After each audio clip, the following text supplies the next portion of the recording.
Good morning, good afternoon, good evening, whenever you happenstance in this Truth Bomb riff. My name is Patrick Lovell, and I am recording this on Monday, July 7th, 2025 at 7:10 a.m., 7:11 my time. And I felt it was important to do a solo Truth Bomb riff because I've got more activity going on than I ever have before. Been rolling out a new podcast with our friends, the New Untouchables, and interacting a lot more with my colleague, Eric Vaughn. And each one of those sorts of initiatives, in addition to other people that I'll be recording with, tend to have a slightly different variance of what it is that I want to talk about this morning. But I think it's important to try to deliver this message and hopefully get a lot of people to hear me, to wake up, to understand what it is that I am revealing. And my shoulder really hurts. I think I tore my rotator cuff over the weekend mountain biking, but that's besides the point. We power on and we definitely grind forward on this righteous grind to try to create a connectivity between people to understand what exactly is going on and how we solve this riddle of this monumental problem that we're in the middle of. And what is the problem exactly? We've become a fascist country. The United States of America, the greatest democracy in the history of the world, that just celebrated its 249th anniversary of the Declaration of Independence, is a fascist country. And more people are getting hip to that. And if you sort of intake and digest the myriad of podcasters out there, particularly in the, let's just say, progressive space, and then you put that into context to what's happening on mainstream media, i.e., MSNBC, and really the sum total of the Democratic Party in relationship to this ungodly, unholy alliance between, let's call it, the billionaire class, techno feudalists, and a Christo fascist state. That when you put the sum total together, we're just simply becoming rapidly a sort of myriad or a blend, if you will, where the partnership is this religious theocracy that galvanizes and motivates, activates, if you will, the what we call the MAGA class, or what I'm referring to as the MAGA class. And I'm sorry if this is distracting. I just have a terrible problem with my shoulder. It's very, very painful for anybody who's done that. But they are really the crusaders, if you will, of this insane stupidity that is effectively a RICO enterprise. It's a racketeering government, a government of by and for criminal billionaires, folks that have hired technocrats, and so much that we might refer to as Project 2025, that have ensconced and figured out a way to completely decimate a government of by and for the people. And it wasn't just one branch, if you say an initiative like the Project 2025 sort of umbrella that was funded by the Koch brothers and all things billionaire initiatives that evolved over decades, quite frankly. But it had to have partnerships with the likes of Leonard Leo, who had spent or figured out a way to raise $1.6 billion to backdoor literally into the Supreme Court of the United States. Congress has already bought. We go back to 2020, 2012, and we see the advent of Citizens United, which was really the next generation of some stuff that took place back in, I think, the 70s, as a matter of fact.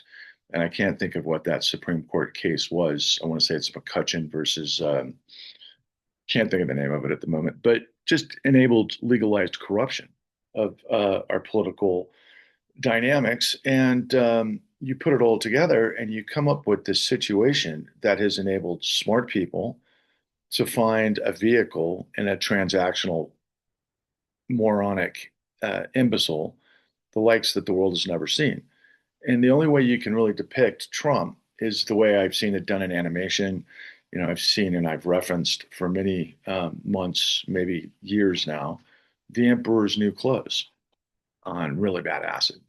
And I or Joker, for example, straight out of Gotham. And not the Joker that was played by Joaquin Phoenix in the wonderful depiction of, the Joker, the poor comedian sap that, wound up having mental illness and that incredible performance of the downtrodden. No, I'm talking about traditional Joker, straight out of Gotham, the criminal crime boss and that sort of thing. And, I saw a lot of emotional reaction from people over the July 4th holiday that encapsulated people really asking the question,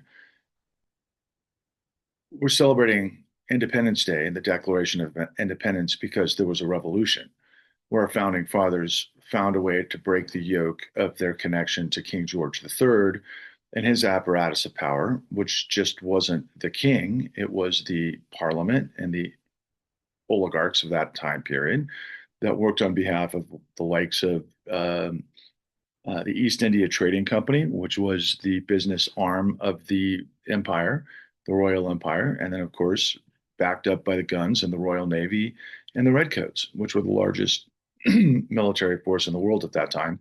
And our founding fathers found a way because they were learned men and they understood history and they understood power to devise a country of by and for the people and a federation of states, a loose affiliation of states to be able to manifest independence, right? And so you had these guys that weren't going to submit to no taxation without representation.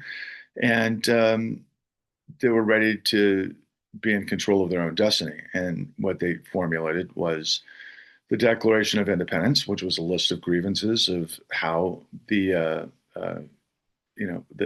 Crown of England, King George III, was brutalizing their ability to achieve liberty, and they weren't going to take it anymore. And they set out to have a variety of, uh, you know, incursions and resistance that would manifest all sorts of different battles over the course of what would become the American Revolution. And that would have to last for literally another 13 years before all sorts of things were ratified in the Constitution. And then there was the history that moved forward and everything evolved from that point forward.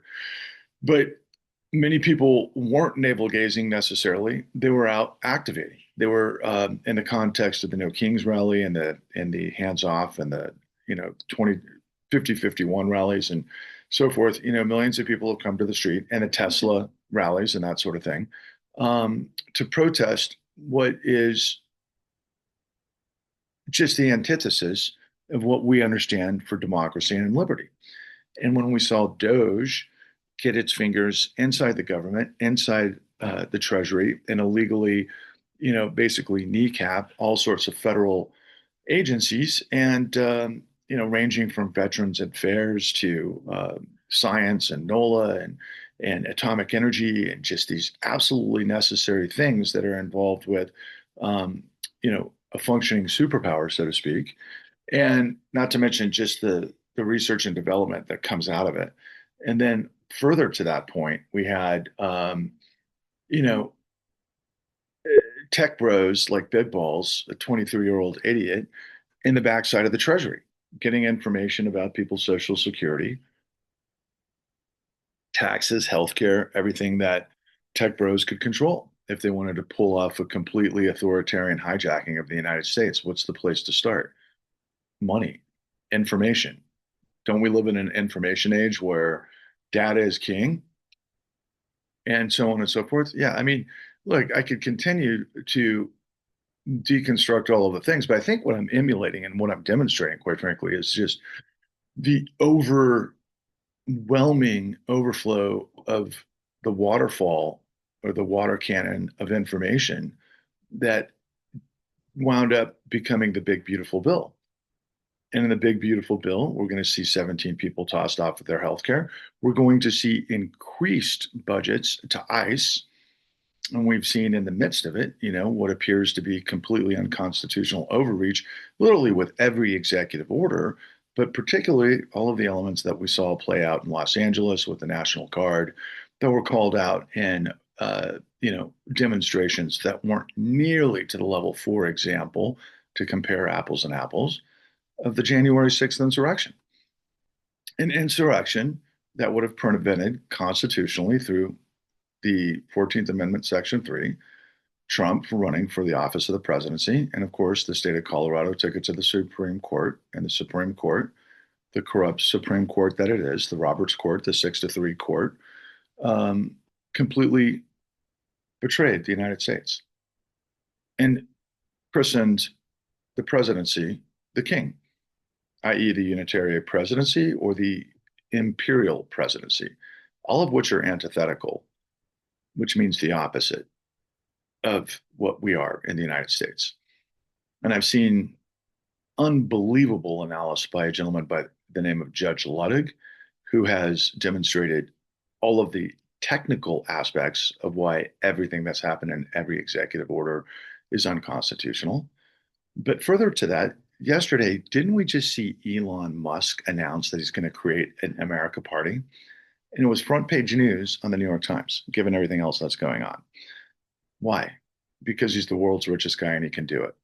I don't give a shit if he can do it. The fact that this idiot from South Africa via Canada, via Silicon Valley, via whatever, became the largest, what's the word I'm looking for? Welfare queen in the history of the world, as we've seen play out with the big, beautiful bill. So not only are the most vulnerable in our country completely rug pulled, and they're going to get an amazing wake up call. And unfortunately, probably many of them didn't vote. I don't know what the statistics are for the people that are on Medicaid and how they voted and that sort of thing. But my assumption is a lot of them didn't really care about the outcome. Or maybe they didn't even think about the outcome because they were thinking about survival. But at the same time, what they ultimately ended up doing in this crazy society is if you don't participate and you get railroaded, you're going to get railroaded and you're going to feel pain like I'm feeling right now. So I'm trying to deliver this message and I apologize if it's distracting. A little bit weird, but I got to power through this because this is important information. So on top of it, just as kind of a sidebar, P. Diddy, the rapper Sean P. Diddy Puffy Combs, basically skirted, I think, 3 out of the 5 charges that the government had, tried him with in the grand jury trial. That the most notable was, of course, racketeering. That 7 prosecutors on the state's team could not get a conviction when we all saw, for example, him violent towards Kim, whose last name eludes me at the moment. His girlfriend, who was a singer, and she was involved with getting roofied and gang raped in these freak offs because she was basically a slave to her own ambition, is what it comes down to. And the state didn't, or the federal government didn't accuse Sean Combs of domestic violence. They accused him of racketeering and transporting prostitutes across state lines, of which he was found guilty of. And he could face up to 20 years in prison for that. But the racketeering, they couldn't get him on, even though all they had to do was prove 2 predicate acts. And from what I've seen, they easily demonstrated that, but maybe they should have been more forthcoming on the complicit actors in Sean P. Diddy Combs' apparatus to prove what they did and why they did it and how they did it. It became a referendum on Sean Combs. And the jury found that, well, the state might be, and this is kind of color that I heard about, commentary, but here's a successful Black man who makes his money from all sorts of other businesses like fragrances and music and alcohol, and that, was built through his fame and everything else. And that's where he makes his money. He wasn't making money on the freak offs. Now, just somebody who knows how things work in the industry, my assessment was that he was using these freak offs to control people, to leverage them, to hijack them, to blackmail them, to do what, for example, Harvey Weinstein was doing. But Harvey Weinstein, even though the analysis in the media, particularly by what's his name from The Atlantic, who wrote about the Weinstein complicity machine, everybody understood it was pretty much a racketeering enterprise, but that's not what Harvey Weinstein was convicted of. He was convicted of rape in a variety of degrees, but in some, like, I don't want to litigate all the details of it because I don't have all the details in my mind. But I do know that in terms of comparing apples to apples, that the state, of course, did not prove the racketeering conspiracy. And I think it was a referendum by the American people. And I think it says as much about the American people as it does the case that they're kind of like, well, if you're going to put yourself into a situation where you're gambling with your future and you're investing in your celebrity and you're going to be inside a, let's say, vertical, a pipeline where these crazy things happen, you're making that choice as an adult, and therefore you're complicit in that outcome. So it's kind of like blaming the victim, and I can kind of see the argument as well. And I've always thought this because I actually worked in Hollywood and I worked for very powerful people. And, I've been in situations throughout my life where, yeah, I could have gone into situations like that, but I'm just a strong person and I don't do that because I've got character and I don't get played by other people because I know what they're doing and what they're up to. And if it doesn't fit what I'm into, like let's say I'm into, group orgies and drug fueled sex rampages and that sort of thing. Hey, let your freak flag fly. But no, that's not really my game. Never was my game, even when I was at the height of my, let's say, activity. I certainly like to have a lot of fun back in the day, but it wasn't like I'm going to be in a train with a bunch of dudes. That's just not something that was a part of my, world. But my point is that I can actually see, feel, and think about those scenarios and know how I would have acted in there. Because yeah, I was trying to become a director and a producer and a writer, and I worked for heavyweight executive producers, and I was a low man on the totem pole, and I had to do all sorts of things where I was involved on the periphery of things that if I got in the middle of and someone asked me, "Hey, I'll let you direct this movie if you do something that you're not into, so I can get some sick, twisted pleasure out of it." Honestly, I wouldn't have done that. Never, never in a million freaking years, because that's not who I am. It really isn't. I'm not complicit. I'm like, dude, you guys do whatever the hell you're going to do, and I'm going to try to make my film based on the merits. Okay, that's who Patrick Lovell is, and that's what I've always been. So that's why I don't get victimized by those things, but I understand racketeering. And I understand power. I understand control. And that's what this is all about. And so, what's the relevance? I started talking about July 4th.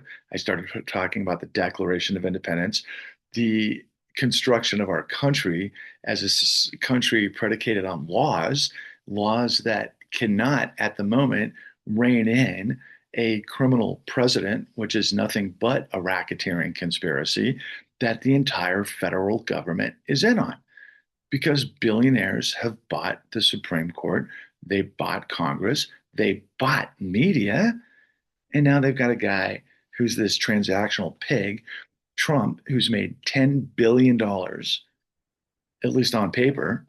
And that's funny. An alarm for when I normally get up. I'm so fired up. I got up earlier, way earlier than I normally get up because I had to talk to you guys. And the nature of, and you can fill in the gaps of the final point, right? That what I'm demonstrating is tyranny. And for those of you who have followed me for some time, you know that my shortcut is corruption births and fuels fascism, right? Yeah, that's what it does. That's the entirety of these platforms, these systems of tyranny, and they have been for 1,000 years. Now, we didn't call the kind of tyranny that became fascism until World War II because of Mussolini, because it merged populism, right wing, patriarchal state, and corporate uh, organization with military power. And then ultimately, Hitler created his own version. That's what we call fascism. Even though, if you look at any number of monarchies throughout the Middle Ages, they pretty much operated the same way. And of course, a friend of mine had pointed out, in fact, other people had pointed out on social media or YouTube posts, the importance of the Magna Carta that took place in like 1217, right? Which is really the oligarchs using their power to say to the king at that time, no, you don't have absolute power and you can't throw us in prison and you can't do a whole number of things. And that was the genesis of what would become basically law because it took out the full power of the king to do what the hell he wanted to do whenever he wanted to do it. As long as he had a consortium of other very powerful people, then they'll do it to other people, but you can't do it to them. So that's it in a nutshell. But the nature of where we are at the moment, though, and the reason why I wanted to hit record and just kind of get your mind around this is just the initiatives that I'm in the midst of. So first and foremost, I have the new Untouchables, and it is an incredibly powerful